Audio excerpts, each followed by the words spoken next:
Meantime, the corpse that hopes to be the next president of the United States, well, he didn't do great today. He was in an online Zoom meeting with a bunch of union people. They were asking scripted questions and he was obviously giving scripted answers. But watch what happens when he has to think for himself and the teleprompter doesn't work. I would like to know, what will your administration do to help them give them that chance? Thank you. Move it up here. You know, there used to be a basic bargain in this country. Nailed it. Meantime, the person who will eventually become president, should the corpse actually get elected under the 25th Amendment, she will, of course, end up stepping in as vice president. Well, of course, she's all about openness and transparency, which, of course, means no questions.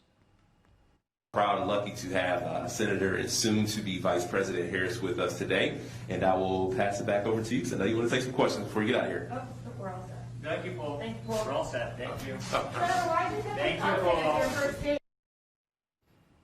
No questions, no crowds, no off-the-cuff answers, all from the teleprompter because Joe gets a little bit tired if he has to leave the basement at least once a month. Meantime, this was Donald Trump today at a rally where a few people turned up, just one or two, and he decided to, understandably, speak quite directly about the Democrats who have cheered on the peaceful protests / rioters. So don't buy their bullshit that they're going to somehow stop it should they get in charge. Biden and his party spent the entire summer cheering on the rioters, rampaging through Democrat-run cities, falsely labeling them as peaceful protesters. And, you know, we call you peaceful protesters. You know why?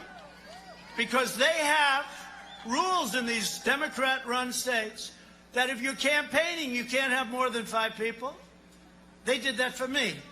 If you're going to church, you can't go to church anymore. If you're willing to riot running down Main Street, if you're willing to riot and stand on top of each other's face and do whatever the hell you want to do, you're allowed to do that because you're considered a peaceful protester. Our favourite Yank and our resident mate, none other than the great James Morrow from The Outsiders. What about that Biden clip? I mean, this is what I want to know. What are they giving him that when he does the big speeches, he can talk and seem kind of lucid? But did you see that? He sounded like he had coronavirus. He could barely breathe. But also, what about just, I mean, this fake dance, right? Now, look, he's done very well in the polls, essentially, by not being Donald Trump. That's now starting to win because Trump's out there talking to people, firing them up. This bloke is literally scripted questions, scripted answers, so much so that he can't ad-lib an answer. I just ad-libbed 20 minutes on television. And they won't take a single question. They're so terrified of the slip-up that they are not letting him out of his box. Yeah.